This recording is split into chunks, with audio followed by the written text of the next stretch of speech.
Brigitte Lahaie, Sud Radio, le Love Conseil. Alors Carole Sédio, on va revenir évidemment sur Animus Anima, mais je vais vous proposer de voir les 3 niveaux de crise dans un couple. On pourrait presque d'ailleurs parler du couple intérieur, mais enfin bon, on va parler plutôt du couple de 2 personnes qui vivent ensemble. Alors le premier stade est assez peu visible, ce sera tous les non-dits, tous les moments d'incompréhension, de tension qui se créent au début parce que bon, on n'est plus tout à fait aussi amoureux qu'avant, c'est plus la phase idéale et donc on se tait pour ne pas rentrer dans le conflit, on évite même si on n'a pas très bien compris de communiquer. Donc ça c'est vraiment la première phase. Et du coup, on se dit, il est peut-être pas aussi bien que je ne l'imaginais. Il se passe une petite déception comme ça. Alors en deuxième phase, il va y avoir évidemment la véritable confrontation. C'est donc les premières disputes qui sont pas forcément violentes d'ailleurs, mais chacun pense avoir raison et a tendance à ne pas tellement remettre en question son opinion et son ressenti. Encore une fois, je dis toujours, le ressenti, c'est notre vérité, c'est pas forcément la vérité absolue. Alors avant, tout s'arrangeait puisqu'il n'y avait pas de conflit. Puis là, il y a des conflits. Il faut arriver à les dépasser. Et évidemment, le désir sexuel souvent empathie beaucoup, notamment les femmes. Lorsqu'il y a des disputes, ça les coupe beaucoup de leur désir. Et c'est pourtant à ce moment-là qu'il faudrait communiquer beaucoup et communiquer également charnellement.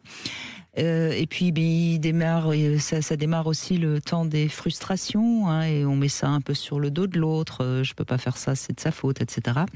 Et puis le troisième stade de crise importante, c'est le moment où on commence vraiment à faire des reproches, voire même à humilier ou mépriser l'autre. Parfois même devant témoins, et ça c'est terrible. Et ce stade avancé, généralement, c'est un point de non-retour. Donc voilà pourquoi c'est important de comprendre ces 3 crises et de les dépasser.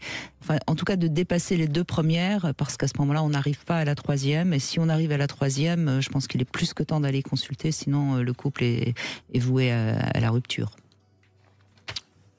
Oui, c'est le fonctionnement, je dirais, visible de quelque chose qui se joue déjà aussi, je dirais, à l'intérieur de chacun, par des ressentis qui remontent de l'inconscient, de l'histoire de la personne, de ce qu'elle a pu introjecter elle-même de son passé, dans ce qui a pu être projeté, des couples qui ont été des modèles, pas forcément des modèles positifs, mais des modèles, de toute façon des référents. Et d'ailleurs, c'est pas très inconscient. Quand on dit allô, tu me fais penser à ma mère. Oui, c'est déjà une émergence de quelque chose qui est concret et conscient. Mais tout ça, ça a œuvré. C'est pour ça que les phases là nommées, elles prennent du temps.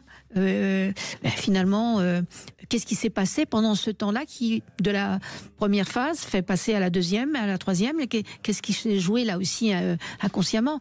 C'est pourquoi peut-être le couple qui grandit, qui se sauve, qui va pas justement dans ce naufrage-là, c'est parce qu'il y en a eu au moins un des 2 qui très vite a perçu qu'il y avait quelque chose de cet ordre-là. Et qui communique et qui en parle.